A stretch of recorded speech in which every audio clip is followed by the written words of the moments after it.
But it's a Rover. Yeah, but it's a GTI. Good morning, and welcome back to another exciting episode of the Commute, where I'm going to have a little chat about some random stuff on my drive to the train station this morning. Before we begin, as you can see, it is another lovely, foggy Fenland day. However, it is way foggier than normal this morning.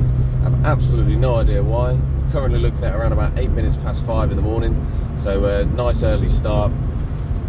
And I'd say lovely, beautiful scenery, but wow, you can probably only see 50 metres ahead of you. Still, this is what I'm talking about with regards to the mysteries of the fens.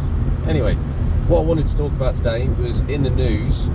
It would have been a week or so ago. They were talking about the UK-India bilateral trade agreement, and I just wanted to put my thoughts down on what it means for, on the one hand, UK car manufacturing, and then on the other hand, what it means for Indian car manufacturing.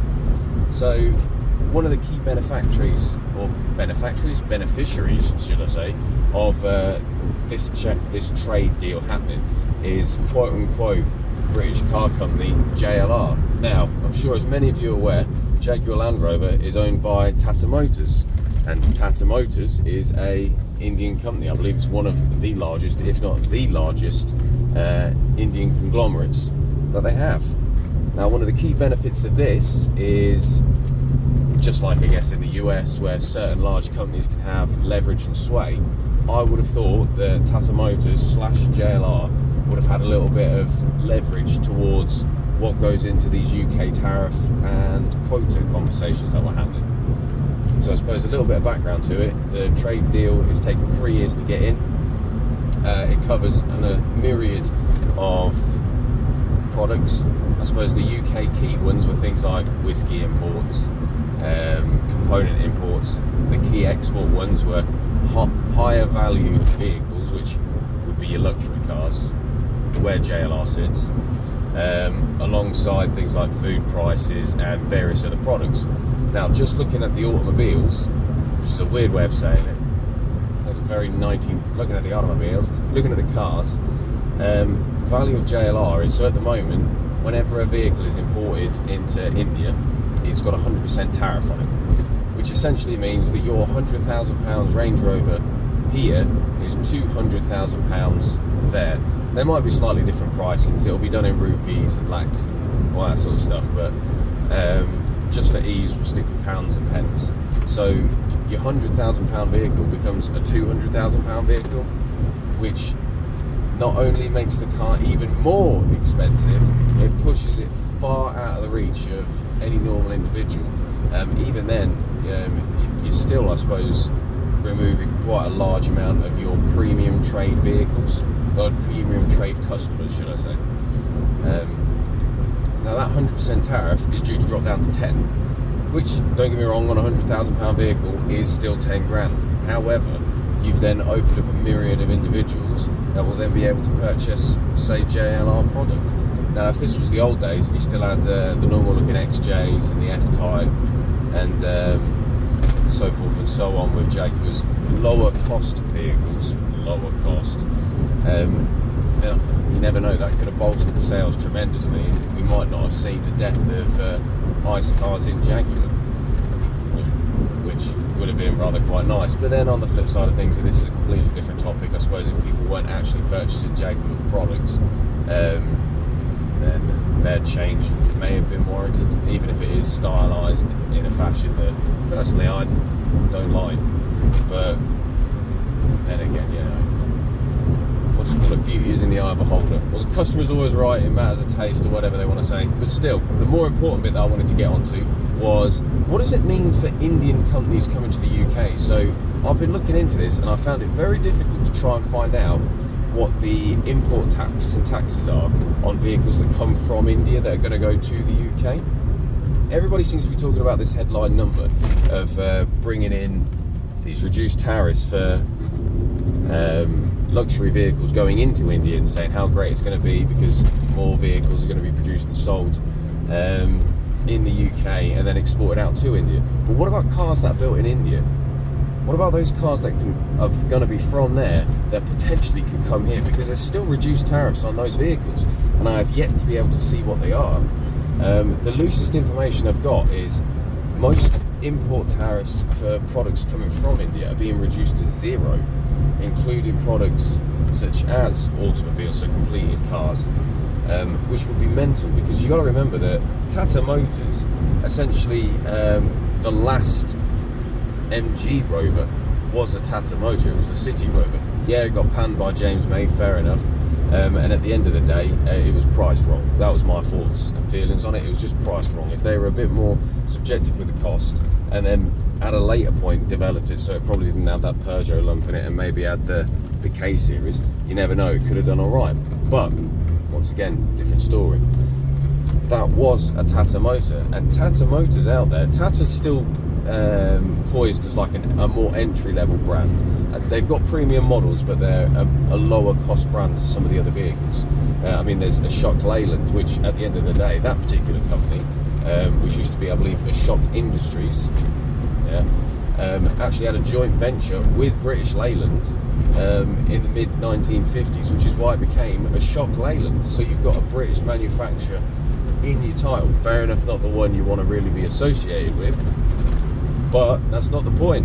The point is there is a British manufacturer associated with it. So what about their vehicles? And they're targeting more to the mid-range. We could see potentially a raft of Tata or a Shock Leyland vehicles coming into the UK. Now the interesting thing, and what this is all coming to, is JLR actually owns the rights to the name Rover. So when MG Rover were producing cars, they were entitled to continue using the Rover moniker. Then when Rover was abolished or went into administration and absolved, that Rover name moniker went back to JLR, which is why MG Holdings is a separate company altogether, because Rover came under the umbrella of Land Rover. That's why it's there. Yeah, so it would be interesting, particularly if whoever it is that runs Tata now, it's not Ramtan Tata, unfortunately, but let's say, for example, that they decided to bring them back. What if they brought back Rover, or took Tata Motors and then just branded them as Rovers? It could be an interesting jaunt, because I suppose, yeah, you could say that they're at the lower end of the market, which is fine. MG is at the lower end of the electric market, although then again, I know some people might bash the quality of them, but some of them are actually not too bad, or at least they have the perception of premium. For all we know, Tata could bring Rover back here, and yeah, it was originally positioned as a quote-unquote luxury or a more premium brand. What if they instead position it as something like Dacia does, where it's a budget-friendly entry-level brand? Because if they're able to manufacture and produce vehicles at a reasonably low cost over there, I mean, you'd want them to manufacture them in the UK, but let's be straight, if you manufacture it in the UK, it's going to aggressively increase the cost.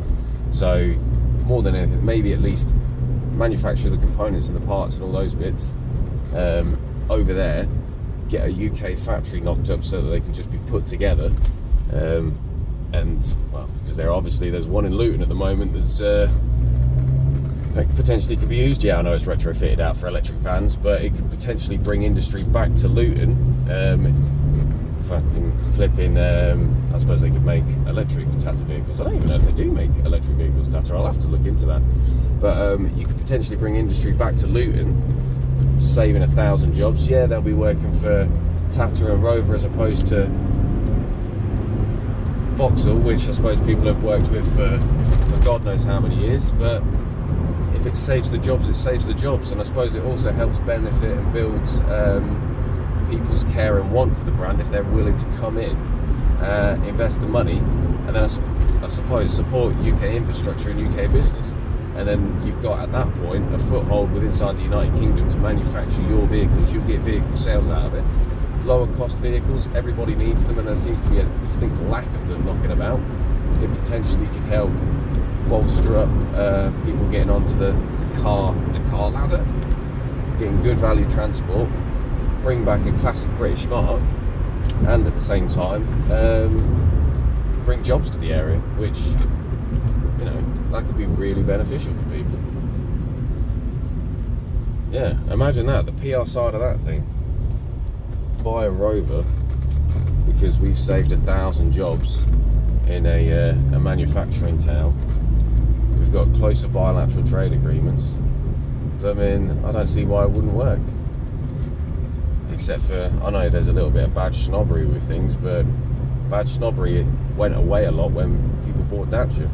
And the same guys that bought Dacia, yeah, fair enough, they might not care about the badge, they care about the price. I mean, some people might care about the badge, I don't know, you could be a die-hard supporter of the Romanian mark, but I like a Dacia, I think it's cool. Or Dacia, however you want to call it, I'm calling it Dacia. That's how I've always called it, that's what I'm going to call it. I think a Sandero is a cool little thing, and it's a cracking idea. Fair enough, they removed the access model because people weren't buying it, but as a product, as a warranted new product, why wouldn't you? I mean, if you could get your hands, or if Tata could make a little car that was nice and cheap, like a small hatchback, in the small segment B segment, little hatchback. Don't worry so much about parking sensors. If you do have them, just have them on the rear. Little petrol motor, little 1 litre, whether it's a turbo, preferably a turbo, just to give it a little bit of a kick. AC, so that's probably why it'd be a good idea having a turbo on it. Yeah, little 1 litre car, AC, turbo. Done. Parking sensors on the rear. I think you've basically just hit what any car needs to be. Slap that blooming longboat on the front, so you got that Longbridge Pride on there. Fair enough, it'll be built in Luton, but still a manufacturing town, save jobs. You never know. Could be good for them, could be good for us. Well, it would be good for them, and it would be good for us. It's yeah, I think that'd be really cool. So you never know. Maybe with the way that the tariffs are changing, and obviously business practices, maybe Tata or a Shock Leyland, maybe somebody would like to start bringing in those Indian vehicles because they're cheap. They are dirt cheap when you look at the prices of some of these vehicles that are out there. Maybe that's because of tariffs, maybe it's because of other external factors, maybe it's because of currency strength, I don't know. And from my remembrance, I do believe India drives, or the people of India drive on the same side of the road as we do. So even then, when it comes to the manufacturing side of things, it's not like they've got to manufacture blooming left-hand drive cars. They're just already right-hand drive, which in itself just means that all we'd end up doing is importing, and we import lots of stuff from India anyway, so it just sounds like a logical thing to do. I think that'd be quite cool. Yeah. Anyway, I'm pulling up close to my car park now. Thank you for taking the opportunity to listen to me ramble on nonchalantly at this about this topic. Tell me what you think. Do you think that there's a possibility that the UK-India trade deal will, I suppose, one, help benefit the luxury car market, I mean pigeons, or two, do you think it could bring about the introduction of Indian manufactured motors from either Tata or Shock Leyland? And there is another car manufacturer, and I'm very sorry for not remembering you. Do you think that we could potentially see like a UK Dacia, and with that UK Dacia, instead of branding it as Tata, branding it as Rover, which it would be interesting to see, at least bring back that name. I mean, there is other names, I'm guessing you could have things like potentially Triumph or Austin, but because I presume, I don't know 100% for fact, but I presume they also fall under the JLR ownership umbrella. But yeah, it'll be very interesting to know whether that's the case. Now, thank you very much for listening. I'd like to take this opportunity to say thank you again to all my subscribers. I really appreciate the fact that the count is slowly going up. Thank you and welcome to you all. If you liked the conversation today on this episode of The Commute, please feel free to like and subscribe, leave a comment, let me know what's going on. Yeah, tell me what you think would be something worth discussing next time. I hope you like the camera format, which once again, like I say, open to feedback, and I think it is better now that we've got a more POV. I've centralised it a little bit more. Yeah, it's still looking a little bit, I think, to this way, but we'll have to try and adjust it. Yeah, let's do it now. I need to get it adjusted so that it sits more like this, I think, and then it would sit sort of like more level with where things need to be. yeah, it's 5:22. I need to stop sitting here talking and go get my train. So thank you ever so much for watching, guys. Have a great afternoon, morning, evening, whatever time it is, and I'll see you in the next one. Bye bye.